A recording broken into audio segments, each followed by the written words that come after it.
Hello and welcome to True Guidance Tarot. I'm Adriana Teodoro-Dier. I'm a spiritual medium and intuitive reader. I have a message for Libra today, and I have asked my guides and spirit to bring a message through the cards that will be deeply meaningful and helpful for you as you navigate your journey this week.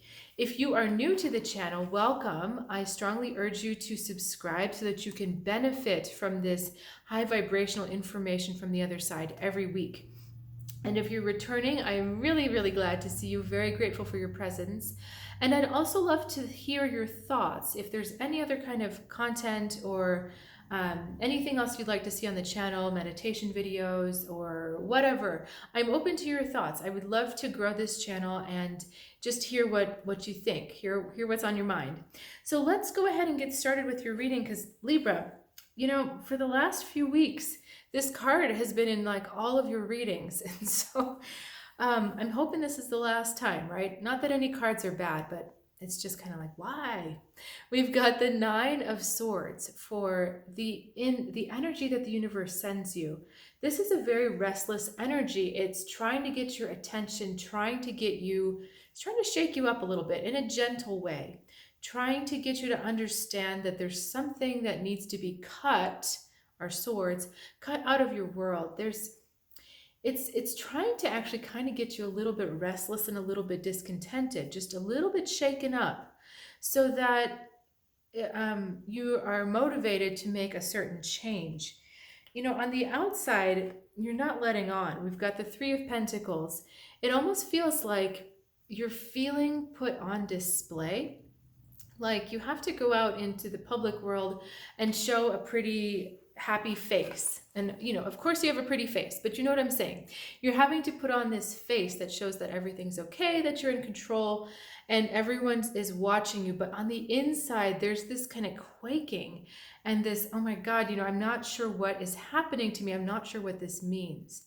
So you've got this strange inner outer world kind of going on, that they're not quite congruent, or they're not quite aligned, that what's going on the inside is so different than what's going on the outside. And the question is, why? So let's see what message. I drew extra cards for you because they told me to. So here we go. The Fool into the King of Pentacles, into the Hanged Man, into the Two of Cups. So this story here is that you're going on your way.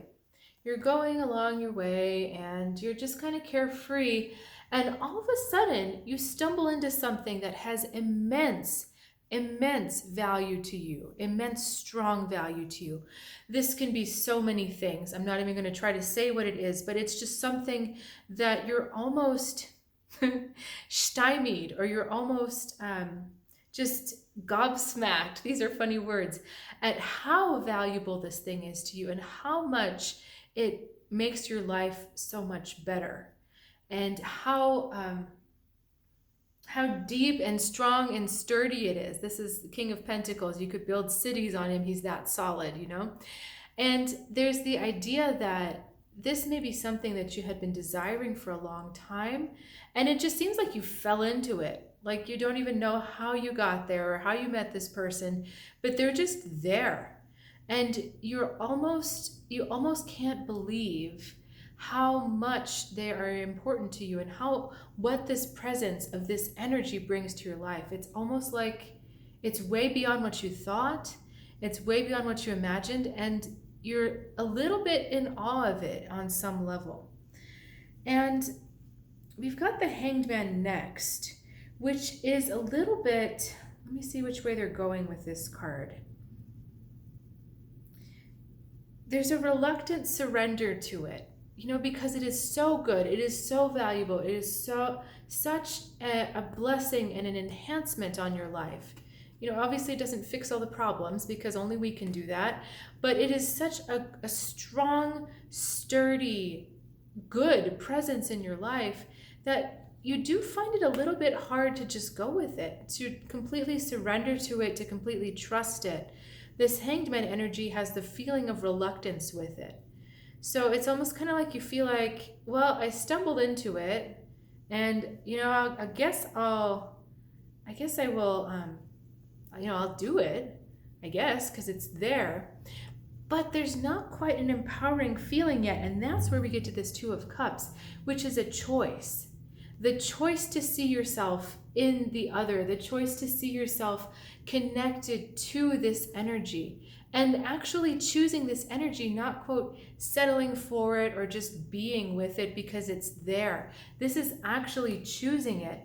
And in choosing it, you get this amazing experience of seeing, let me see if I can get these words out correctly in the right order, of seeing the potential of your higher self come even stronger to you. So this energy, person, experience, job, whatever, provides you the platform for your higher self to come and interact with you. That's what I feel is happening with this Two of Cups card right here, is that you meet yourself through this interaction with this huge, stable, grounded presence with you. But it takes you choosing. You have to say yes. You have to consciously say yes to this energy and choose it for this synergy of your higher self and your personality, your soul and your ego, for this synergy to happen. This is not going to happen if you're just kind of going along for the ride because, there's something there and I'm just going to, just going to go with it. You have to actively and consciously choose it, because this is not going to come without your invitation, without your choice. Your soul will never, or your spirit or your higher self, whatever, it's never going to force itself on you. It can't force itself on you. It doesn't work that way. You have to say yes to it. So, to back up and kind of summarize this, we've got this Nine of Swords keeping you up at night, trying to get your attention, because this is your soul kind of shaking you up a little bit, saying, hey, look at the value of what's there. Look at how important and how strong and how vital this presence is in our life. Look at that and really commit to it. And remember, you're not committing to the other person, you're really committing to yourself. It's a bit of a strange concept because, our culture, our lexicon is all about commitment to someone, commitment to something, showing up for the job, doing the right thing, being there and committing. But the commitment is actually made inside. You commit to yourself to do something. You don't commit to the external. And that I think is the gap in understanding here, because in your external world, you're feeling like you have to put on a show. You're feeling like you have to say, well, this is what I'm doing on the outside.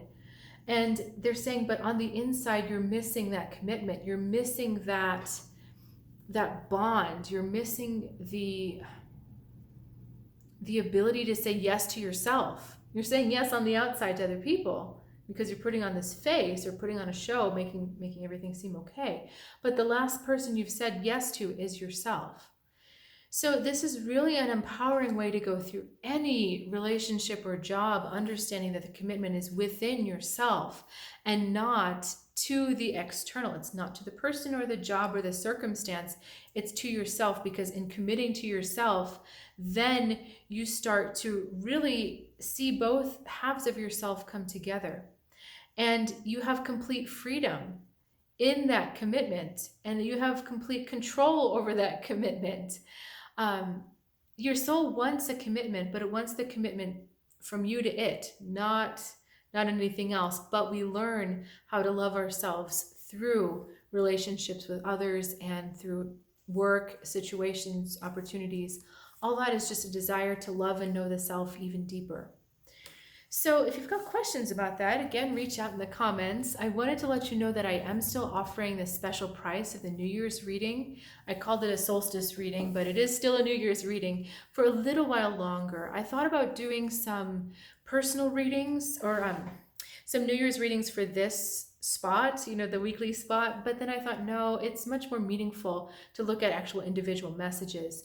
So if that's interesting to you, there's a link in the description below, or you can check out trueguidancetarot.com. I will look forward to seeing you next time. Have a great week.